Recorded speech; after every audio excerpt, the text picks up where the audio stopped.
Baik, sebelum memulai pembelajaran kita pada hari ini, Ibu awali Assalamualaikum warahmatullahi wabarakatuh.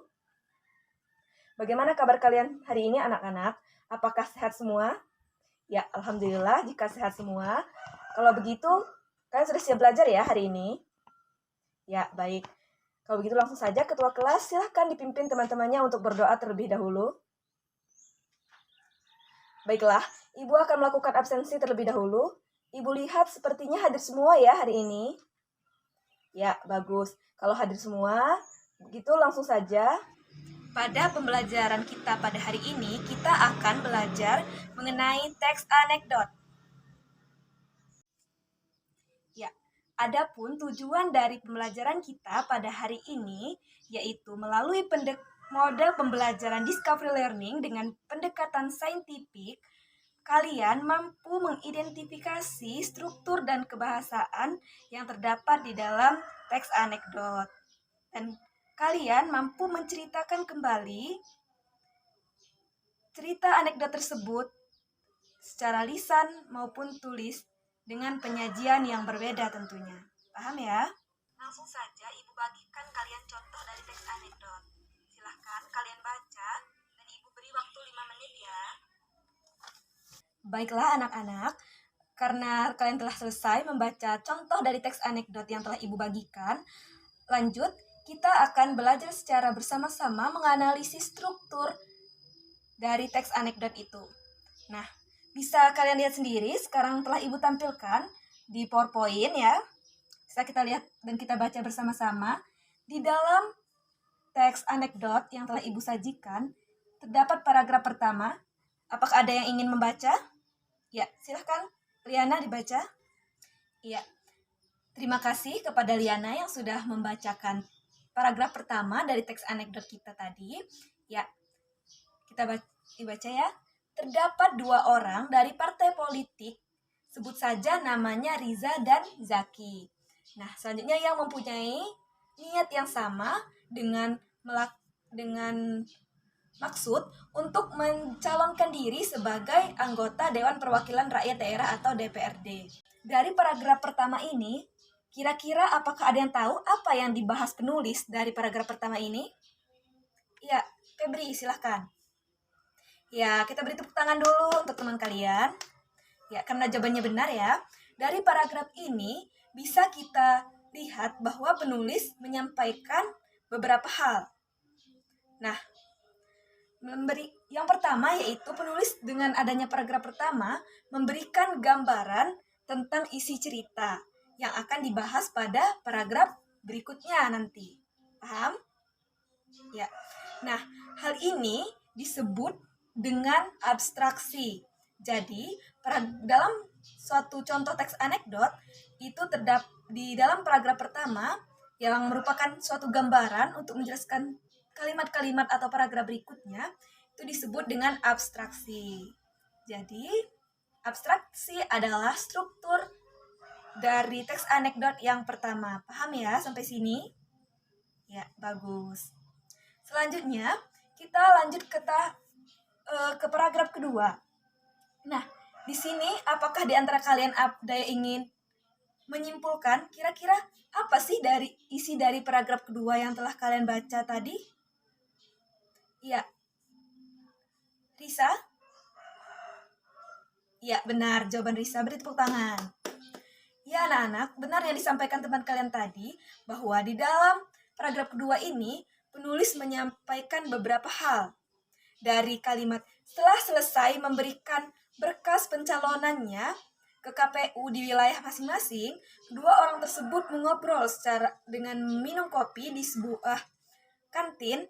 Mereka kemudian terikat dalam sebuah percakapan yang sangat seru. Nah, pada paragraf kedua ini bisa kita simpulkan sesuai yang dikatakan di teman kalian tadi bahwa berisi tentang menunjukkan awal kejadian dari paragraf pertama yang dijelaskan. Di paragraf kedua menjelaskan tentang awal kejadian yang diceritakan, bisa berupa latar belakang dan bagaimana peristiwa dari paragraf pertama tadi diceritakan ya. Pada paragraf kedua menjelaskan dari paragraf pertama.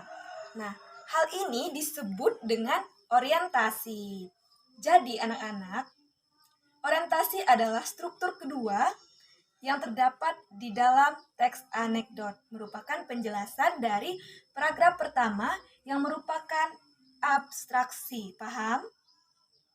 Ya, kalau sudah paham, bagus. Beri tepuk tangan dulu untuk kalian semua. Baik anak-anak, selanjutnya kita lanjut ke paragraf ketiga. Nah, di dalam paragraf ketiga ini terdapat percakapan antara dua tokoh, yaitu Riza dan Zaki. Ya, yang pertama, kata Riza, "Zak, kamu tahu kan di negara kita sudah terdapat banyak politik yang kaya raya? Nah, berarti di dalam paragraf ketiga ini terjadinya suatu komunikasi antara Riza dan Zaki. Nah, percakapan antara kedua tokoh yaitu Riza dan Zaki tersebut terus berlanjut, yaitu masih menjelaskan dari paragraf kedua yang berupa orientasi tadi. Nah, dari paragraf ini, apakah kalian tahu apa yang dibahas di dalam paragraf ketiga? Ya, benar. Jadi, di dalam paragraf ini memaparkan bagian terjadinya suatu masalah yang unik dan terjadi pada orang-orang yang diceritakan di dalam teks anekdot. Nah, hal inilah yang dinamakan dengan krisis. Nah, jadi anak-anak, di dalam teks anekdot, paragraf ketiga, urutan ketiga, struktur ketiga yaitu ada disebut dengan krisis. Itulah struktur yang ketiga dari teks anekdot. Paham ya sampai di sini? Ya, bagus. Baik anak-anak, selanjutnya kita masuk ke paragraf keempat ya. Kalian baca, siapa yang ingin membaca? Iya, Eli silahkan. Ya, terima kasih kepada Eli yang telah membacakan contohnya. Nah, berdasarkan contoh yang telah kalian baca tadi, yaitu masih merupakan percakapan yang terjadi antara Zaki dan Riza, yaitu mengenai kaos tahanan KPK. Nah, berdasarkan percakapan yaitu kok malah kaos tahanan KPK si Zak, ujar Zaki. Nah, kemudian Riza menjelaskan bahwa baju tahanan itu hanya didapatkan apabila DPRD tersebut sudah melakukan korupsi minimal 1 miliar, yaitu agar mampu menggunakan baju kaos tahanan KPK. Ya, pada paragraf keempat ini bisa kita simpulkan berisi tentang bagian penyelesaian dari paragraf yang telah dijelaskan sebelumnya.